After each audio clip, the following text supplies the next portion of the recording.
It's almost 2:10 now.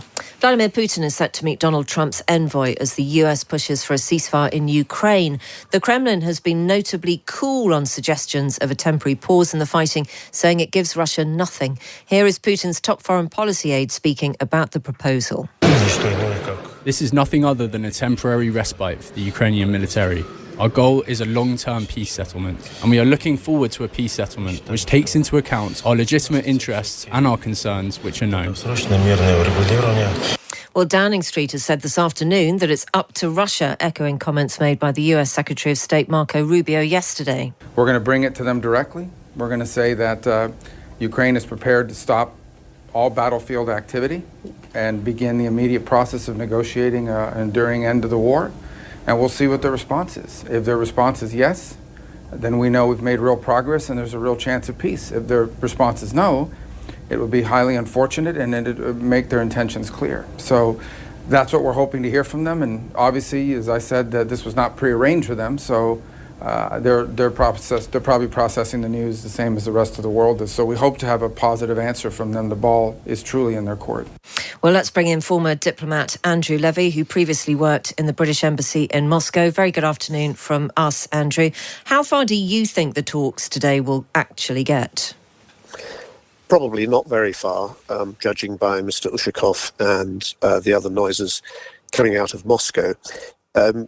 Obviously, we're facing a situation where Russia invaded Ukraine and should withdraw entirely. What's being offered or pushed by President Trump doesn't seem to be pointing in that direction. From what we can tell, it seems to be pointing towards some kind of ceasefire on the current line of contact, in other words, where the Russian forces have got to so far. I think Mr. Ushakov is doing a typical negotiating tactic. He's saying the opposite of the truth. Russia is desperate to pause, not to stop. It wants to regroup and come back for more.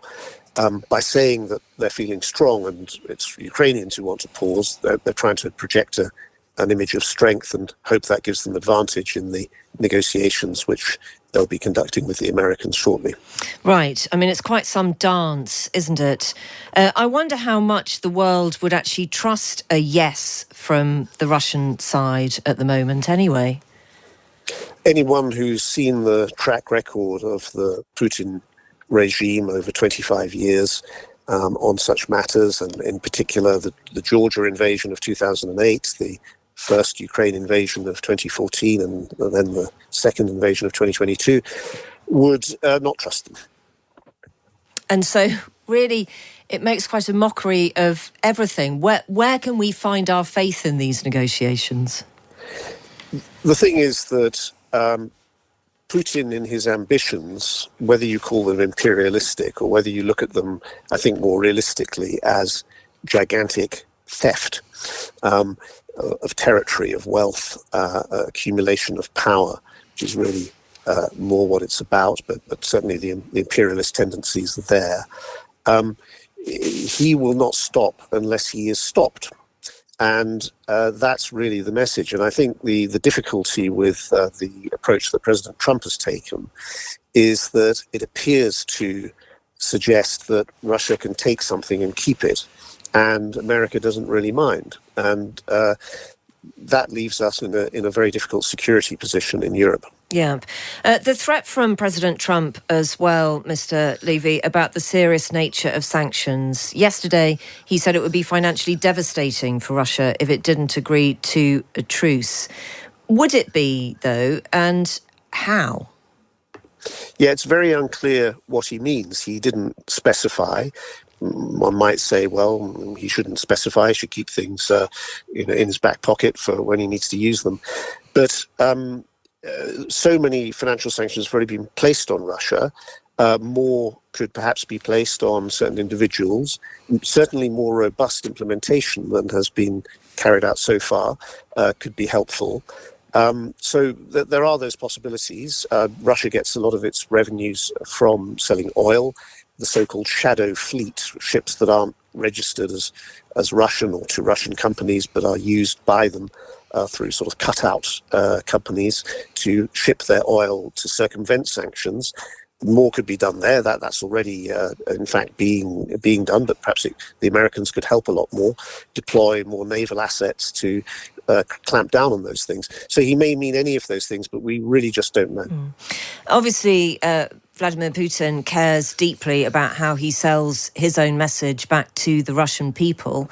So if the message comes out of negotiations that it's nothing doing and they're going to carry on, does that increasingly matter to the Russian people? Can he still sell that as a message of strength?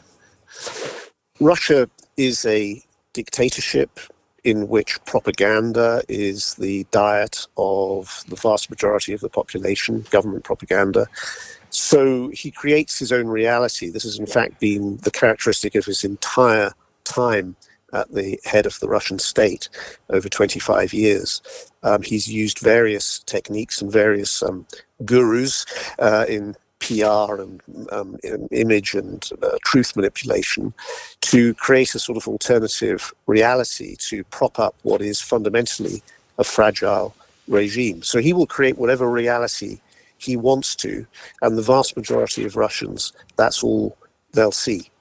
If he says he's had a great victory, he's won in the negotiations, he's dressed in his battle fatigues and makes an announcement to the nation in that way, then he can be reasonably sure that that goes down okay. The bigger problem for him, the fragility of his situation, is both the people around him who, when you get to a tipping point of, well, maybe things aren't going to last the way they have done, suddenly regimes like that can collapse, and also whether there's greater unrest in the population. There's been such huge military losses. The economy is starting to struggle a great deal, inflation going up and various things. So I think that's his bigger issue. Thank you very much indeed for your insights. That is former diplomat Andrew Levy, who previously worked in the British Embassy in Moscow. Now to the most